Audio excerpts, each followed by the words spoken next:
I have never been this open on this channel. I thought I was pregnant, and then I thought I had COVID. I keep waiting for it to come. I have felt a little like under the weather, like slightly nauseous. Once, maybe twice a year, it's like, oh, maybe. It's always, it's acceptance and excitement. Not like heavy excitement, not like I'm dancing and singing, but like a, oh, cool. We'll make it work. And then a bit of relief, depending on how long it went on that I was late. Then there has been some disappointment. It's so interesting how it changes your perspective. When you think something is potentially going to happen, that's going to change your life. And your heart starts to open up to possibilities. I'm kind of thinking like I should probably give Morton a few days to adjust the idea before saying, hey, I think I should probably take a test. Because he needs some time to adjust to thoughts, especially something as life-changing as this potentially could be.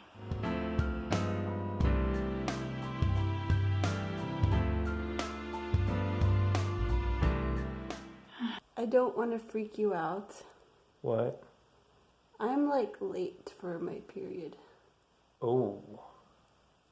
I'm buying a test tomorrow morning.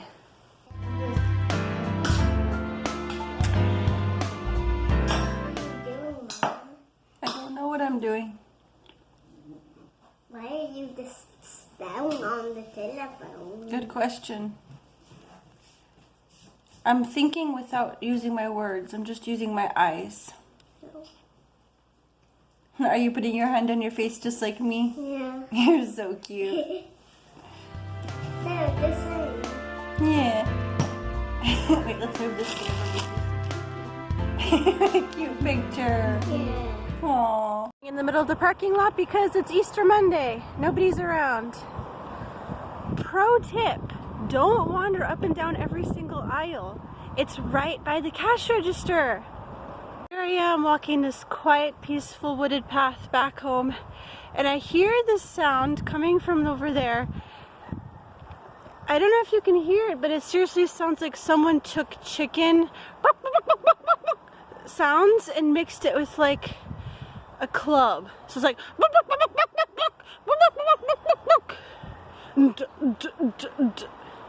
it's so weird. How are you feeling right now? I don't know. I really don't know. I mean, I think... We picked a great time to do laundry. You told me to do laundry. But I feel like I still feel like it's probably going to be negative. Do you? Yeah, that's my gut feeling. My gut feeling is it's going to be positive. Oh. As I've been considering the possibility that I might be, I feel like it's kind of making my heart more open to the kids being irritating. Like, I'm just like more accepting of their age and their capacity and stuff. This whole thing just rebooted your mothering instincts. This guy is trying to look at it, but when we look at it, then we're gonna know. What are you thinking? Well, I mean, technically we don't know for sure until the full 5 minutes have gone, but I'm like, I can see it from here. I can... When do you think we should look at it? I mean, you could wait until time, but I'm cool with looking at it during. Okay. Because so far, like, okay, like the test line is the test line isn't there at all, and the control line is very strong. So I'm good. I would think that is our result. Okay. So if I don't get my period for another week, I'll take the next one because there was 2 in the box. I think with every single ridiculously difficult challenge, it's just like, can I handle this? But with parenting, you feel like it's not an option to say I can't handle this, because what choice do you have? You can't say I can't handle being a mom today, so feed yourself, kids. You don't get to say that. I haven't been thinking about it as much this week as I have last week. Since the negative test, I just kind of told myself, you were wrong. Maybe you're sick. Maybe there's something else happening. And of course, the other thing is, once you open up to the possibility of life, you're also opened up to the possibility of death, knowing that life is not guaranteed. And I have had an early miscarriage, and I've known so many other people who had stillbirths and late term miscarriages, and knowing that nothing is guaranteed, and that's scary. It's really sad when I think about what my view of God was when I was pregnant with these kids, that I felt like I needed to pray constantly that their hearts would keep beating.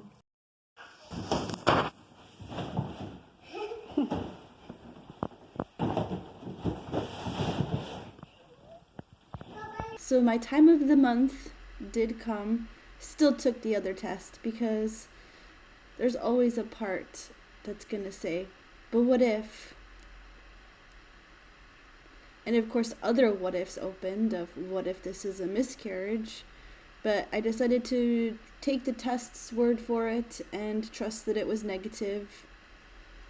But I didn't have very long to feel oddly disappointed or whatever, because very shortly after I got sick. I had a high fever. The highest it was 105. I was just huddled in bed most of the time. I thought I had COVID.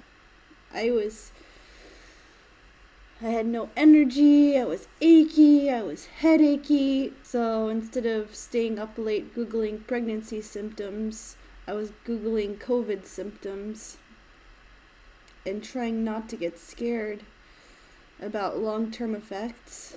Just trying to focus on resting and getting healthy. And a weird thing that came out of that was this lack of concern about so many of the things that I was concerned about. It's like everything kind of seemed like it didn't matter. Like I had this feeling of, who cares if I never upload to my channel again? Having 2 huge things happen in the same week was very, very bizarre. Sort of feel like a different person almost.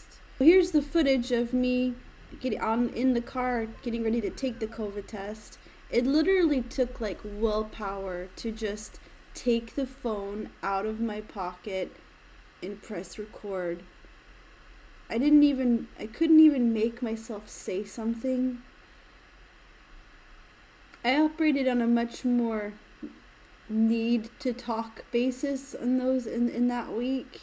For anyone who is curious what it's like to get a COVID test, on Gotland what they do is you schedule an appointment, you drive into this tent.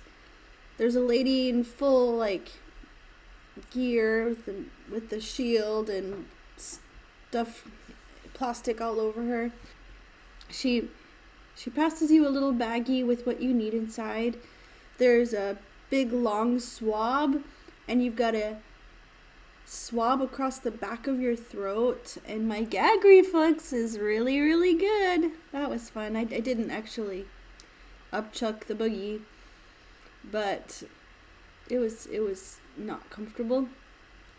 Then you have to take the same stick and insert it into your nostrils of death, as far back as you can, and give that a bit of a swab. And then you take a little cup and spit in it, and then you put that same swab in the spit.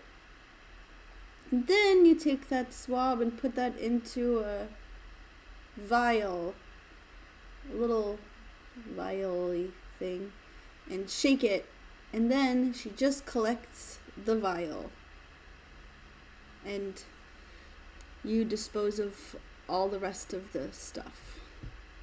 And that was it. It was like, oh, I felt that in my nose for the next few hours. But other than that, it was okay. But I got the results back, and I don't have COVID.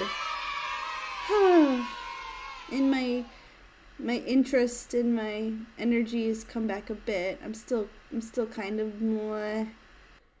I'm surprised that I wanted to make this video, that I wanted to share this incredibly intimate part of my life. It's like I keep inspiring myself as I say, like, yes, vulnerability. That's a key to growth, personal growth, to connecting with people. Then every time I think back to when I've said that, it's like I keep asking myself, so do you really mean it? How vulnerable are you going to be? How open and raw are you going to be? Morton and I are open to the idea, and we're talking about having my IUD removed. I don't need to be completely open about when and timing and everything, and we know that nothing is guaranteed.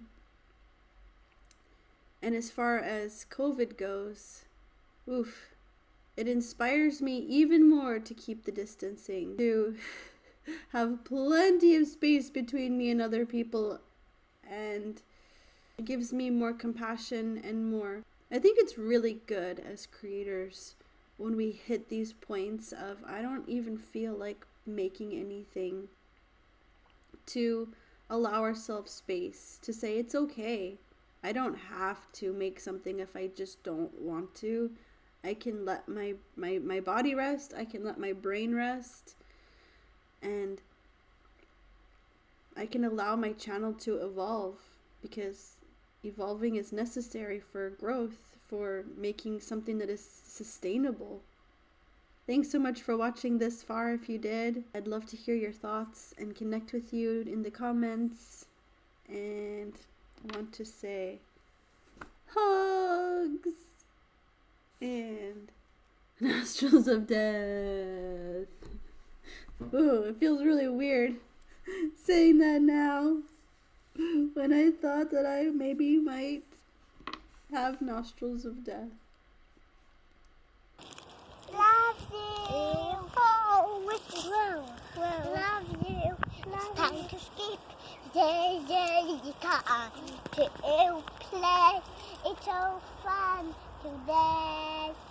Because whenever we go out, it's so fun when